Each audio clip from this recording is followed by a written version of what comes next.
So, Bill, I'm curious about the public service announcements. It seems to me that perhaps something needs to change in the culture for people to be open to that, for it to work. I mean, are people at a point where they're comfortable enough coming to someone else about it? Or is there more that we need to do to change the culture to allow people to come and get help?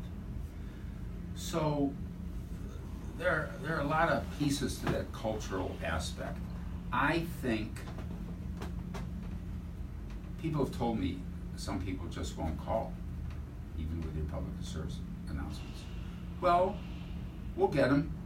I'll settle for half right now. We're not getting a very high percentage of people coming in from the cold. And the health director of St. Louis County told me when I was dialoguing with him on this, we don't need another hotline. We don't have the people to staff the hotlines we have now, even though no one's calling, and most of them are false positives. They probably are in no risk of hurting themselves. They just need someone to talk to. So you'd rather have too many calls than not enough.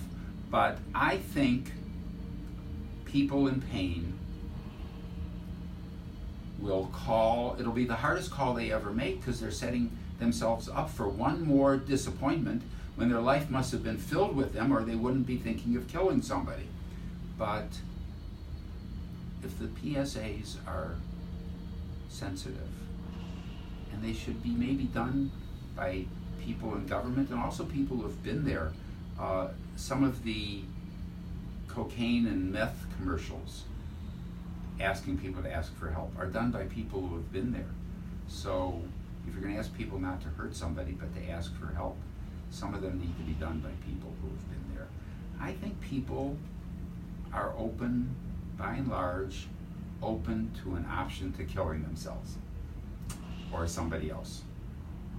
They know in their heart it's not going to solve anything except ending the pain. And how much, I've talked about it publicly, not on our question and answer. I sat with a gun in my lap 44 years ago. And it was 3 o'clock on a Friday. I hated weekends. I was unemployed. I was out of money. I didn't know what to do next. The law firm, I took a leave of absence. The law firm promised to take me back and change their mind if I figured out what was going on. This was the second time that depression thing had caught up to me. And it's the year I decided to get involved in politics. This time I didn't have fulfillment in my life. I didn't have the family thing. I needed something besides corporate law. And I decided it was the public service piece. And it was. It turned out to be a good move. But I needed to pay the rent. And so I was going to do it at 5 o'clock. And at 3 o'clock I got a call from the law firm saying, we've changed our mind. We're going to take you back. And did that save you? It did. I don't know if public service announcements would have had me reach out. It would have made me think about it. But how much, without making everybody cry, because I don't know if that's a good political career move, how much pain must somebody be in to want to take their own life or somebody else's? It's like they must feel, and I'm speaking from some personal experience, I don't remember what I did wrong, and my life's not working out, and I'm such a good person, and I don't want to be on the street, and how sad is this? People need help in that situation, and we're a smart enough and rich enough country that we should learn how to offer it and how to encourage them to accept it. So I asked the law firm what made them change their mind. And they said, your brother Bobby called us and said, you made a promise to him, you ought to keep it. Bobby saved my life.